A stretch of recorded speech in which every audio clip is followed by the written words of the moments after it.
Well, here's hoping that Flurry Heart is handled properly.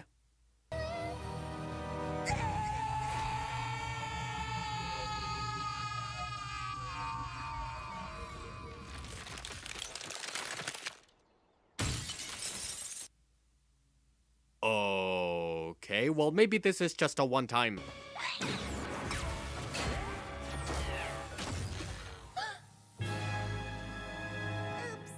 But surely the plot can't possibly rely on her presence 3 times within the same 20 minutes. You need to combine it with something else. Something unique to the relic itself. Something that strengthens it and provides it with power. The crystalling! Fuck.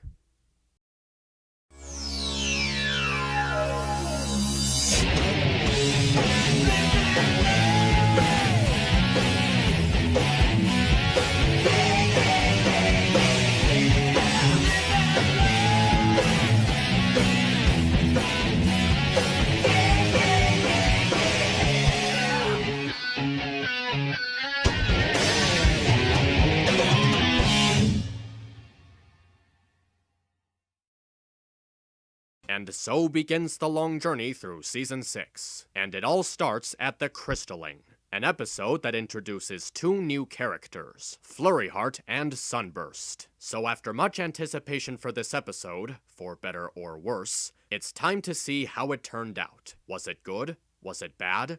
I'll get to that as I go along. Twilight receives a notification that Shining and Cadence's baby is going to have their crystalling, which also gives Twilight an opportunity to teach Starlight her first lesson in friendship, rekindling her relationship with Sunburst. The gang travels to the Crystal Empire and the gang splits up into 2, where Twilight learns that the baby is an alicorn, and according to Celestia, the first alicorn-born baby.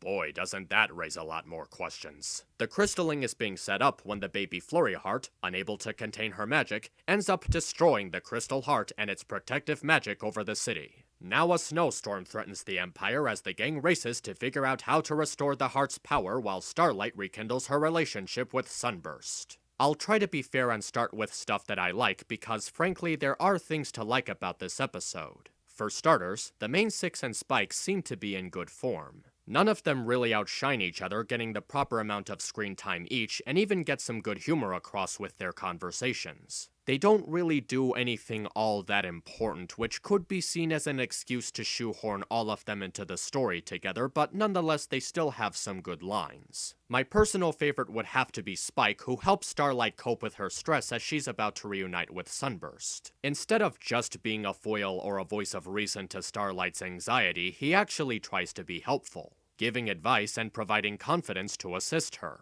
It shows that he's learning how to be more involved in a situation, and it would make sense that he would learn something like this being under Twilight's wing for so long. And while we're at it, Starlight is actually a much more likable character here. Her struggle in this episode, while a little bit too obvious at times, is still very understandable and relatable as well. She shows a genuine sense of regret for her past actions, and it affects her self-esteem. But not to the point that she completely distances herself from others. She still has a willingness to express herself to others and even to face some of her past transgressions. And the thought of being reunited with her friend while under the stress of how he'll judge her for her past is surprisingly deep.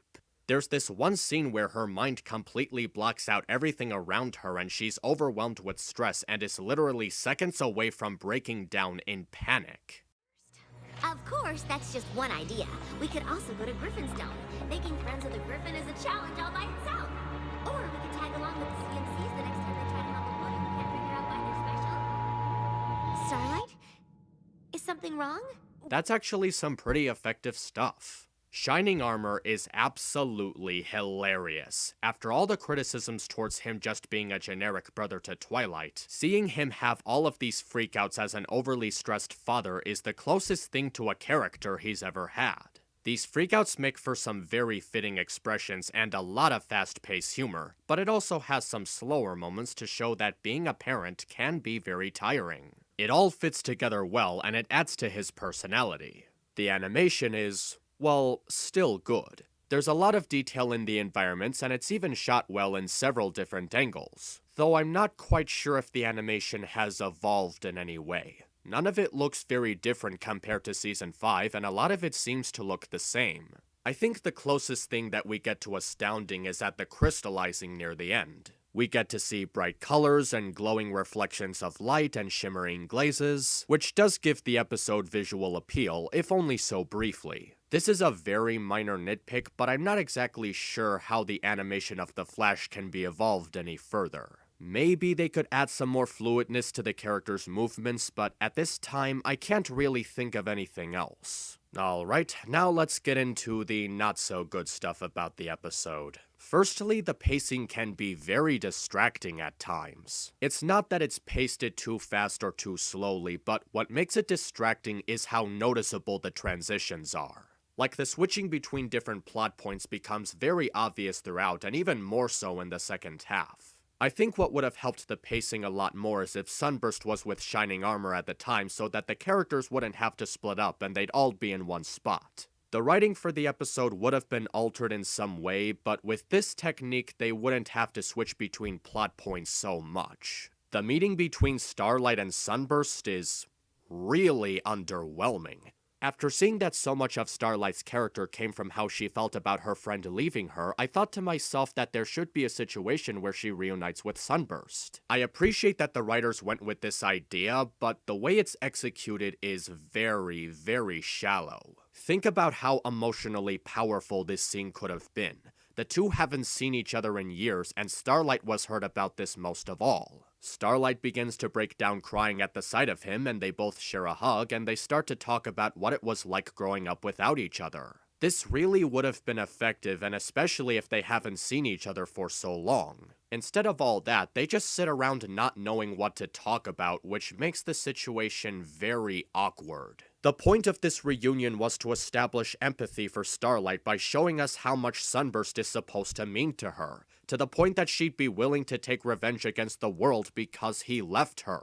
By the end of this plot point, it doesn't feel like anything about their friendship has been strengthened, and if anything, it feels like the establishment for it has become worse since neither of them really showed how much it's supposed to matter to them. Hopefully the writers will touch onto this more in the future, but as of now, it just feels like a really, really weak side point. There's also the matter of a lot of exposition on things that we seem to know from previous episodes. While these can be seen as continuity nods, they can also be seen as the characters repeating stuff that we already know, and it becomes really obvious later on. It wasn't too distracting, but they could definitely do less of it in the future. Alright, now let's get to the moment that we've all been waiting for, my feelings towards Flurry Heart. The first thing to mention is the choice for her design and, well, the fact that she's an alicorn. Either you're okay with it, or you're really annoyed by it. Firstly, I have to say that the design just looks really unbalanced. Aside from those really wide eyes compared to the smaller solid-colored eyes that we're normally used to, it's just really distracting seeing this small body with such a long horn and a big pair of wings. Now, I know people are going to say that I shouldn't criticize the eyes because Applejack was given the same type of eyes in the one where Pinkie knows, even though this contradicts her eye design in the Apple family reunion, but I just want to state for the record for everybody who's been worrying about it is that I don't have a problem with the character's design. Hell, even the fact that she's an alicorn won't bother me so much if the writers touch upon alicorn lore in the future. The problem that I have with Flurry Heart is that the episode treats her like a plot device. Not only does she cause the problem that the characters have to solve, but she actively prevents them from getting to the solution a lot quicker. And, wouldn't you know it, her crystalling is what restores the Crystal Heart and saves the day. When she's not involved in any of those things, she's just flying around and looking cutesy. She doesn't do anything important until the plot demands it, and it makes her less of a character. This is especially terrible because this is exactly what I was afraid would happen. The writers only use her as a means to create and resolve the conflict instead of emoting a connection between her and the audience. And that's not a good sign. The only good thing I can say about Flurry Heart at this time is that this is her very first appearance, and hopefully future episodes will handle her with more care. Alright, there's still a few more things that I should mention before I wrap this up.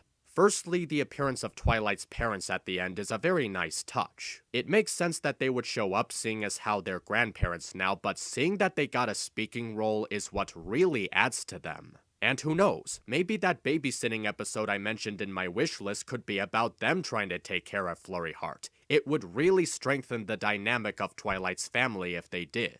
There's a wonderful scene at the end where Twilight learns that distancing yourself from your student and allowing them to make their own decisions is part of being a teacher, and it manages to get the lesson across just as the episode is ending. It's not brief and it's not all in your face about it, it just tells it like it is. And for this to come from Spike shows a lot of promise for him later in the season. And lastly, as much as I was disappointed by the reunion between Starlight and Sunburst, Sunburst himself has a very relatable dilemma that adds to his character dynamic. He was hailed for being talented at magic and was even sent off to improve on his gift, and even then he didn't end up getting where he thought he would be in life. It especially hurts him because so many people were expecting something from him and he just couldn't deliver on those expectations. But at the end of the episode, he understands that even if he has a lot of untouched potential, his contribution was still important to the Crystal Empire. In fact, seeing this kind of character development just wants me to see him and Starlight get together even more. Both of them established evolution with their character, and there's still a lot of opportunities for them to strengthen their relationship. Hopefully, sometime later down the road, we'll get an episode where they rekindle their friendship while talking about what it was like growing up without each other in their childhood. That would actually make for a really good episode. And that's my review of The Crystalling. Was it good? Well, yeah, it actually was. The characters are well tuned, the artistry is still strong, and it brings up a lot of good speculation on what could be touched upon in the future. Though that's not to say that it's perfect. The problems that the episode has are still very noticeable problems, and they're big problems, and can ruin the episode for a lot of people. But it didn't for me. Okay, it came close, but in the end, it was a well put together experience. I'd still really appreciate it if the writers touched upon the Alicorn lore, and especially after that line of dialogue by Celestia, but I can't really bring myself to say that I disliked the episode. There's still a lot of potential for the rest of the season, and I can safely say that it's off to a good start. The Crystalling isn't one of the show's stronger two-parters, but despite this, it still comes across as an entertaining episode. One that I'll most likely be seeing again sometime soon. Misanthropony, over and out.